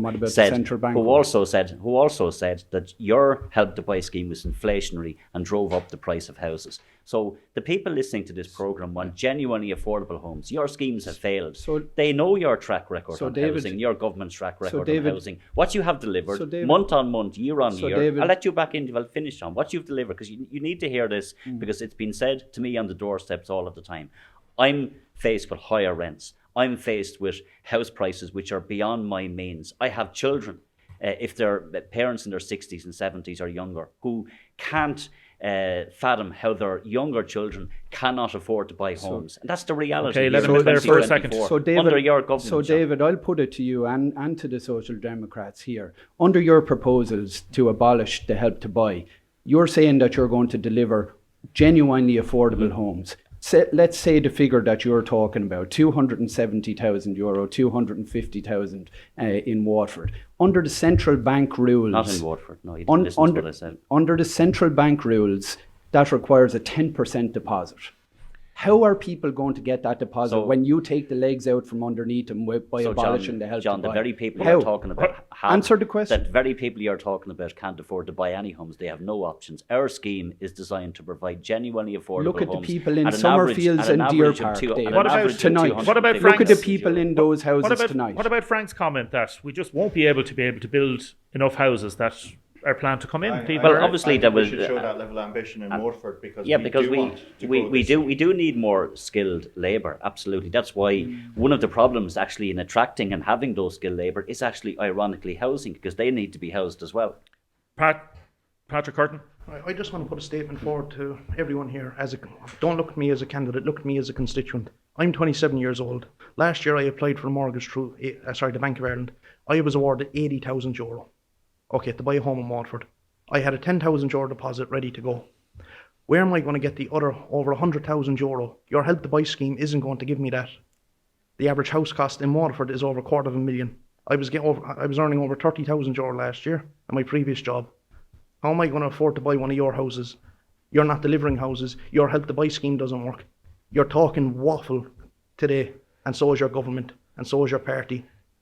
I'm not aiming this at or the Green Party or anything. I'm aiming this towards at Fine Gael and Fianna Fáil. You've been in government and you've been in power for over 100 years. You've failed. Okay. I'm one of the people that's out there that can't buy a home due to your government. Nobody has answered the question that if you remove the Help to Buy, how do people get their deposits together? Where am I going to get the rest of the money to buy the house? Nobody has answered. Where am I getting the rest of the money to buy the house? Nobody has answered that question. David Cullinan, can you answer that question very specifically? They take the legs out from first-time buyers. David Cullinan, can you answer that question specifically? First of all, John. No, briefly now, please. Answer that question. John is just completely wrong in terms of what he's asserting. Come in a bit there. There are people who are buying properties at much lower prices in the private sector or smaller homes.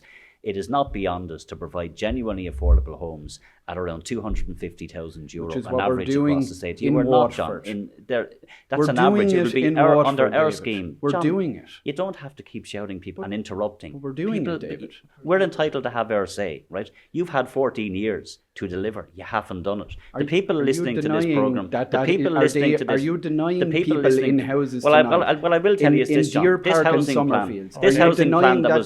housing plan that was launched by Ono Bryn has got a fantastic feedback by experts who understand housing. Are you denying that those houses exist? Frank, these are houses that were built and delivered by government. Briefly, right. Again, we mentioned Fulcher Funds buying up a lot of properties. I think it was Pascal's, or I don't know who it was, position was to increase stamp duty.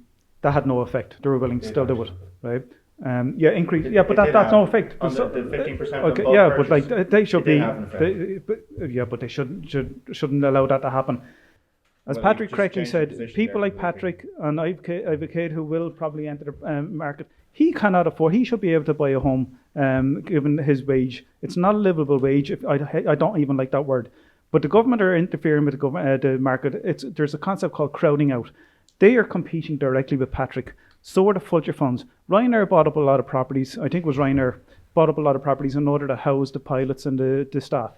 Patrick and people like Patrick around the country, around County Waterford, are never going to get on the property market. And the problem is the government feel they can't get out of this problem. They need to step back and allow the market dictate how it goes. And if it means, unfortunately, there's a property crash, I don't know if that's impending. You know, it's gone to the point. But maybe Patrick should hold on to that 10,000. Nobody wants a property crash. Nobody wants it. But the government has facilitated and pull back completely. No, the thing is, the government has actually got involved, and I don't mean to be pointing at you. Sorry, because the market doesn't work. The market is a dysfunctional market. There's a crowding out concept in it. Fulcher funds have come in. He said we should, and Mary was saying about we should eliminate privatisation of properties. That is a disaster. You're talking housing, just public housing. Not entirely. Okay, but that's against socialism. In terms of removing properties from the private owners, and we need Patrick on the property ladder. John D. Walsh? Yes? Do you want to finish off this debate at the minute? Are you okay? I'd support what Frank says. I mean, the big issue is the vulture funds. Right. They are destroying Mark the market. is shaking his head. And the law should have it that Irish people should have a primary call on property. Okay. And it's very. We had a great worry there not so long ago where there was a proposal to go into the constitution about housing, housing for everybody, as it were. Well, private property, that would abolish private property. Private property is vital in terms of retaining control. Mary, 20 seconds. Yeah, one point. boasting that you're giving people a deposit in a market where housing prices have gone up 20,000 every year that this government has been in place. Homelessness has gone up 1,000 every year this government has been in place. We're up to 4,500 homeless children now, and home ownership is at the lowest level for the 60s. Is not the flex that Fine Gael think it is. I'd say plenty of people can describe a problem, Mary. It's here the solutions. I've actually given them to you at the very beginning of the debate. Do you know what? I heard How very do little specifics. how do we actually plug that gap, Mark? I have actually outlined. If you choose not to have heard it, well, that's your own. One of the solutions that Mary put forward was a rent freeze.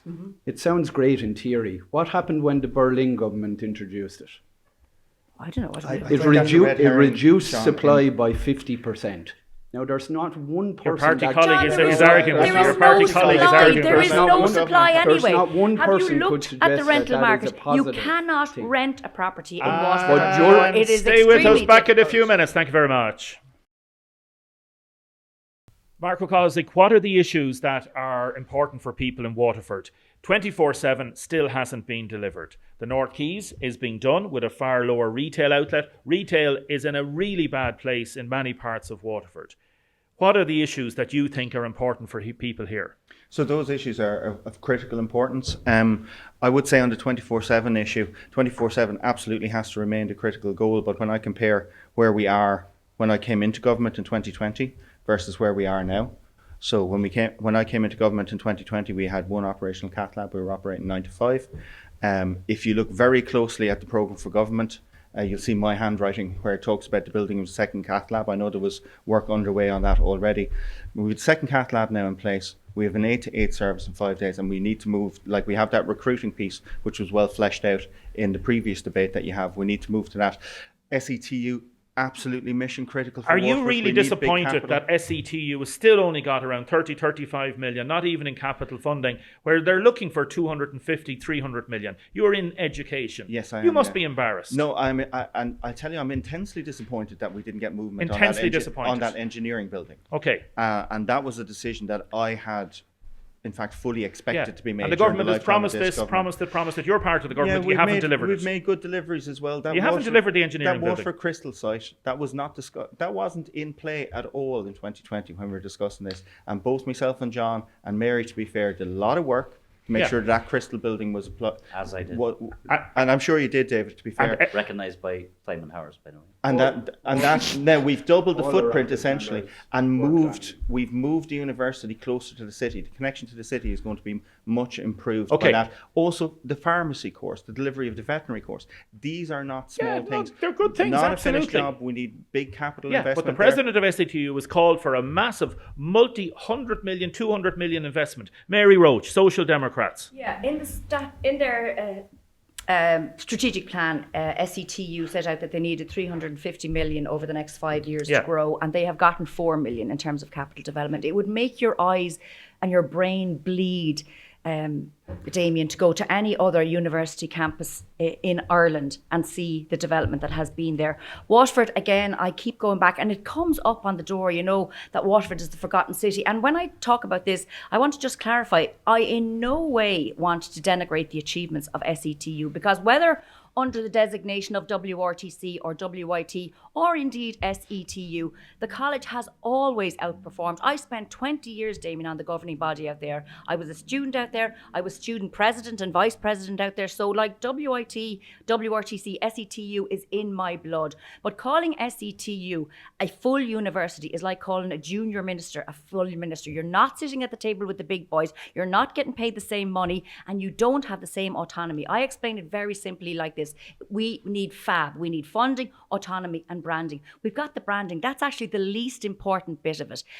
We have not been given the investment. You still can't be a doctor, and I know things are getting better, but Waterford does not have equality with other cities and other regions in terms of the development of third level education. 60% of our students leave the region, 40% stay. In other regions, that's the opposite. 40% go and 60% stay. David Cullinan, the hospital and SETU.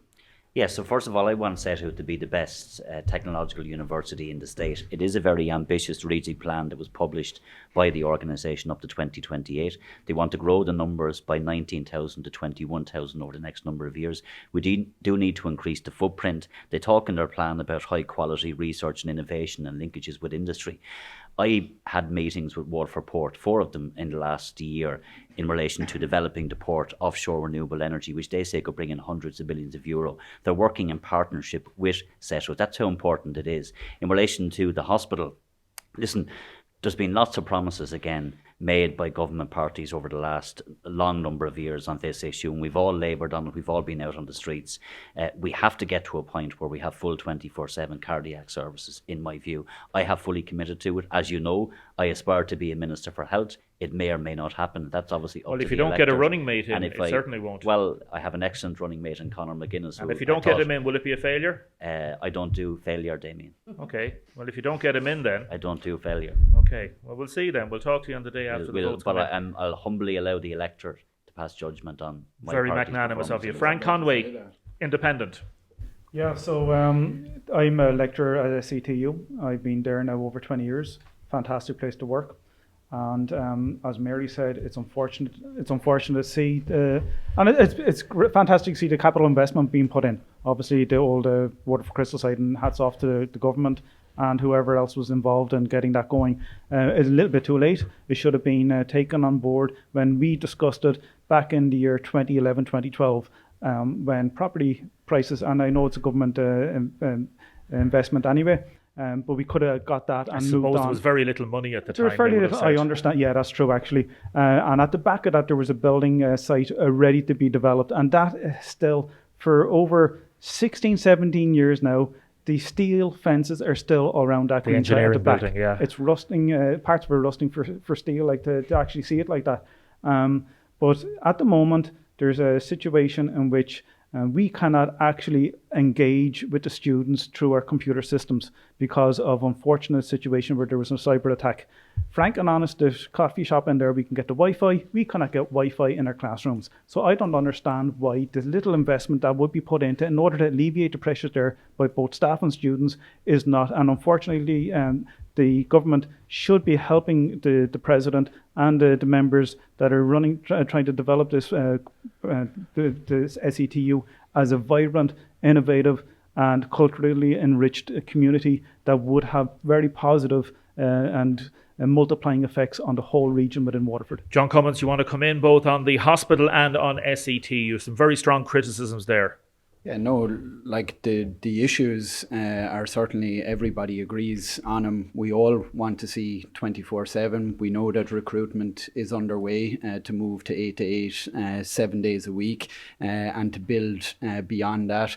Difficulty, obviously, in terms of recruitment. These are highly skilled professionals. They're not waiting for a phone call from Ben O'Sullivan, the manager in the hospital, to take up positions. But there's been timelines given constantly, and they've been constantly... I have never spoke about timelines. I have always... Well, you're in a party, in a government, where it's Mary Butler is part of. Well, look, Mary can speak for herself. I'll speak for myself. It's important that we build the service beyond 8 to 8, 7 days a week. I think we're all agreed in relation to that. In relation to SETU, at many points over the last number of years, there are people that said that certain things would not happen. People said that there would be political interference in the decision-making process for veterinary medicine, for pharmacy, said that Waterford wouldn't be successful in relation to those. We have them. Now there's going to be 200 additional students over a 5-year programme in each of those programmes. We have people coming to SETU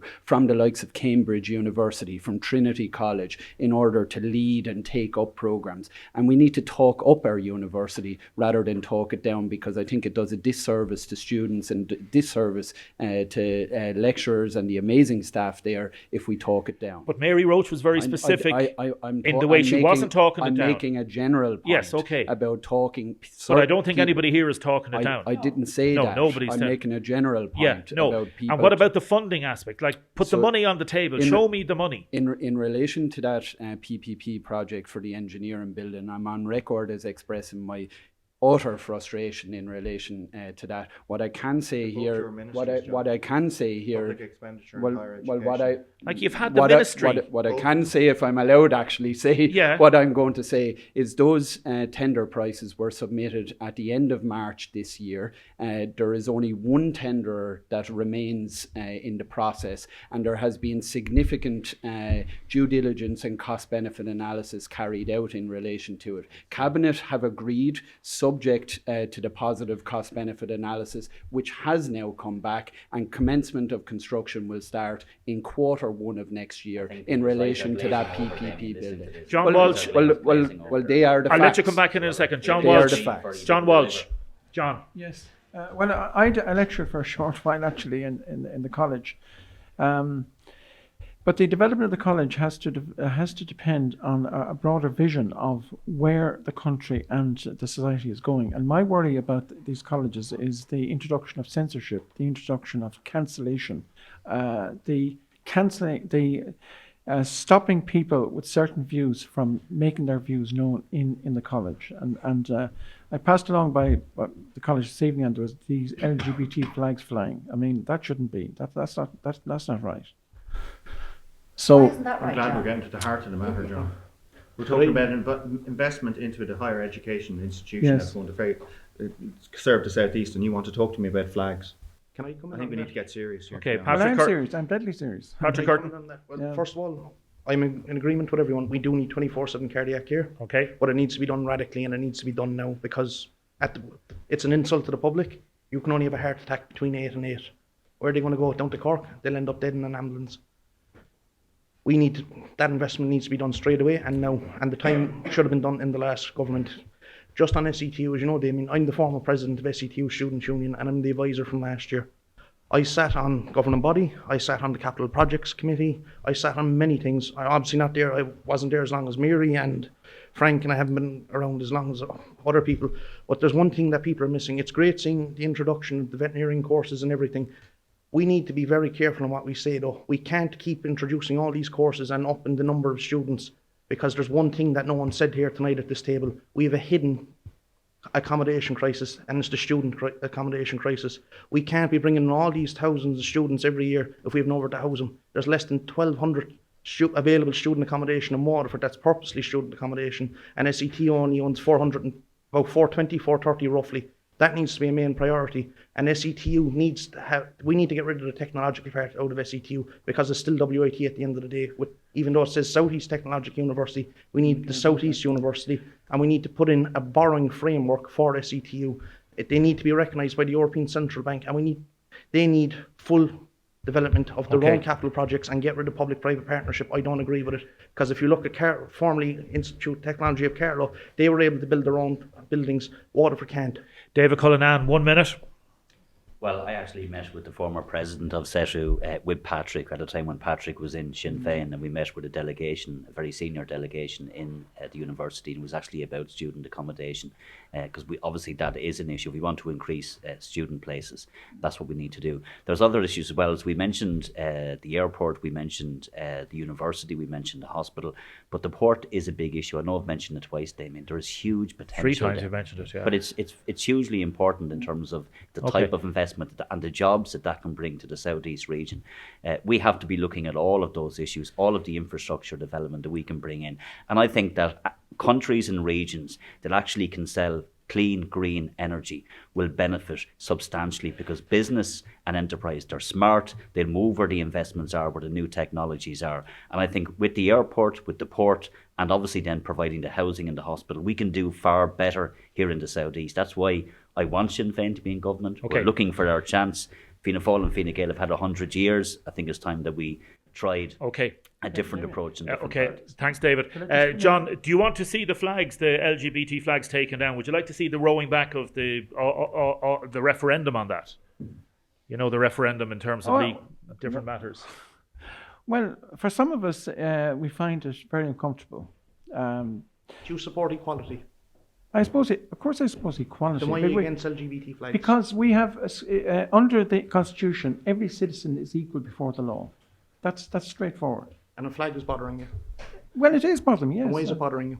Because a man is locked in a prison today. Are you going to say the that last to the 2.5 thousands? Are you years, going to say that to locked all the up in thousands of students Mountjoy that are across this country? because he- Are you going to say it to Sorry? Are you going to say it to SETU Students' Union, who See, represent everyone? You talk about being serious. This man is rotting in a jail for the last 2.5 years because he found he opposed transgenderism. That He is had not difficulty true. with that. That is not true, John. He is in a prison because he is Why? not complying with the High Court order to stay away from the grounds of a school. And if anybody of any other colour Mary, was hanging you know- around outside Sorry. a school, John, you would be saying they were a paedophile. Mary, so, you know you- no, and I'm that's not saying that wrong. he is. You he know is that's no, wrong. no, you know what you're saying is wrong, quite frankly, John. And no matter how many times you say it, it doesn't make it right. Why don't the judges address that then? They don't. I'll let the No. others come back in on Okay, this. but Marco, just on the sorry, hospital- you want just to on say the the hospital. Yeah, briefly, Um, John. Thank you. Yeah, it's astounding to me. We had an independent candidate elected on a single issue in the last election in this constituency.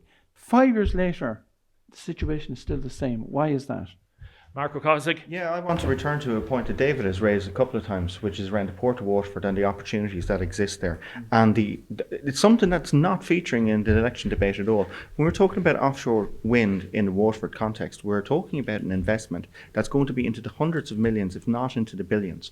Not only is the construction and the maintenance of the offshore wind going to generate huge revenue, as well as huge employment. But where you land clean green energy, and that land it's going to land at Great Island, the same place In that Wexford, interconnector- and the Port of Waterford's in the Great Kilkenny. Connector. That's true. That's absolutely true, Damien. And are you So going we're to not say going to get any no rates. Oh, no. to I'm the just hundreds saying of that. millions? No, And absolutely. But we're not going to, if they do the increase jobs the of the business within future. it, the council is not going to get the money. Look, can I tell you something that has really held back the Southeast over successive governments? Is the fact that looking for That getting various something governments for, haven't delivered. getting something for Kilkenny or Wexford or South Tip does nobody any favours in Waterford in terms of vote getting. We need to act as a region. We have this huge opportunity in the offshore wind. We're going to land the clean, green, renewable power within stone's throw of Waterford City, and the jobs of the future are going to be created there. And while we discuss other things, while we're talking about bloody flags waving outside of a college, Well, for some people, nowhere it's within the important. debate, For some people, it's we're important. talking about the hundreds of millions that are going to be invested off the Waterford coastline, and the opportunity that represents both economically, but also in our fight against climate change. And the existential issue of our age, which has been brought in, it's been shoehorned in by the Greens again at the end of the debate, and this is something that we really need to be talking about. The other Well, we huge did discuss it opportunity the other night. that I we should said be that here discussing earlier. is the possibility for a Waterford Metropolitan Rail Network. I've been talking about this for a long time. We have the new train station being built right in the heart of the city, and we have underutilised train lines that would cost billions to build from new.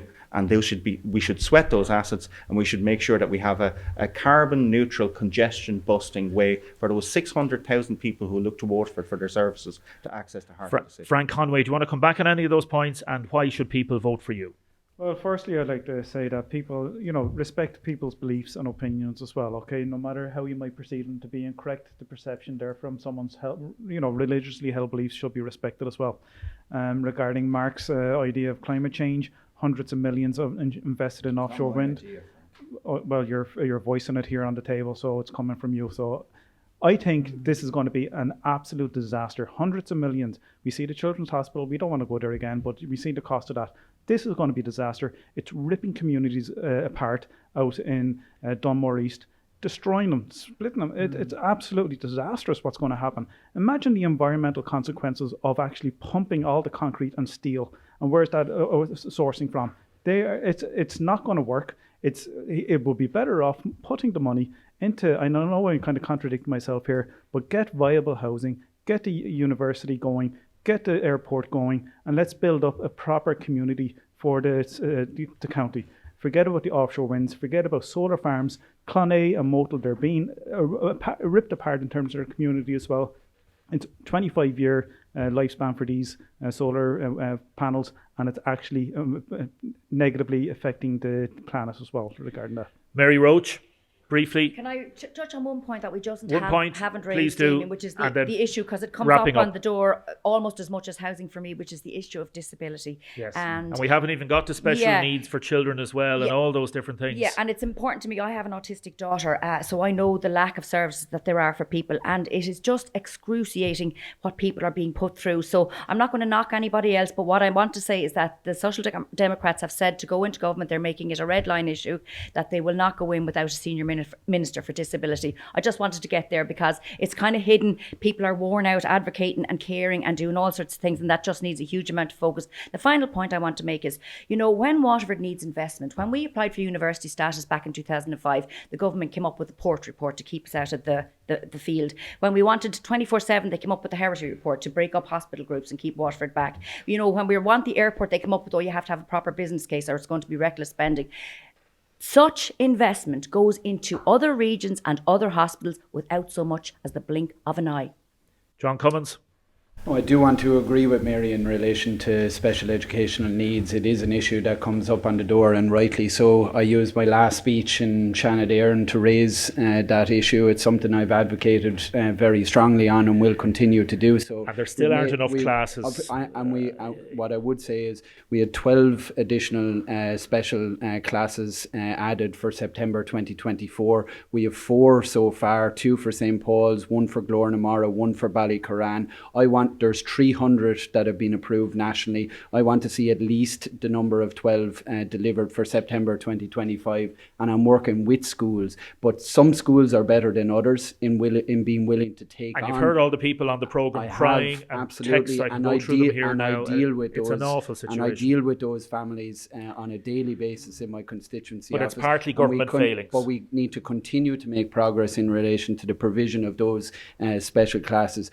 Just in relation to the piece in relation to climate change, if I could. Briefly, please. I think David is right in relation to Waterford Port and the opportunities that are there.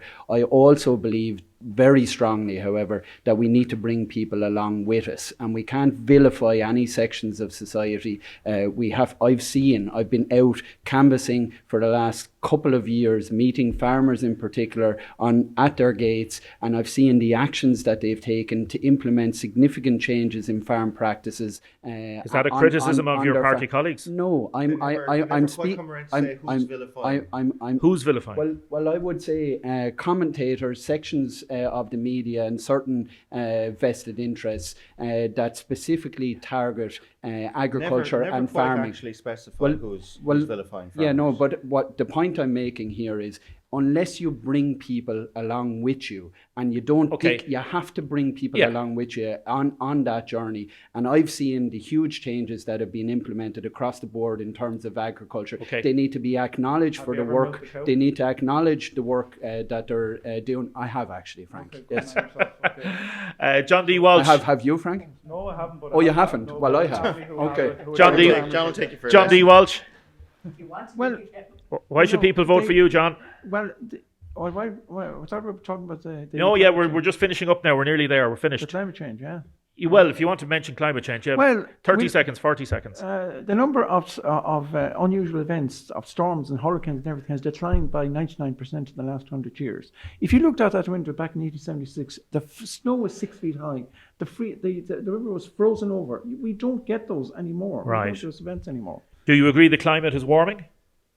No, I don't think it's because Al Gore's predictions back in 2002, according to his predictions, our quay should be flooded all the time. It's not. The river water very good by flood 2 defences, inches. in fairness. that have been implemented by government on the quays. And just finally, John, why do you want people to vote for you? Well, Damien, one issue, the elephant in the room, I have to mention. Now, there are certain words I can't use now, okay, because you could be cancelled, all right? Briefly, now we're finishing up now, please. I will. My focus has been on excess debts in Waterford. Right. Waterford had the highest vaccination, it's better not say that, rate, right? Yeah. 40, and yet now we have the excess debts of 45.3% in Waterford. Okay. And Monaghan had the lowest uptake and has the lowest excess debts. I studied specifically the sudden deaths in Waterford. There were 28 in 2019, 39 in 2020, 120, 140, and now 340 Okay. per year. I'm not questioning John, but we'd have to see sources for that, Damien, to be quite frank. RIP.E, just read it, Mary, you'll see it all. John, That doesn't give cause of death. Patrick Curtin, briefly, please. Okay, so Finish up. Thank you.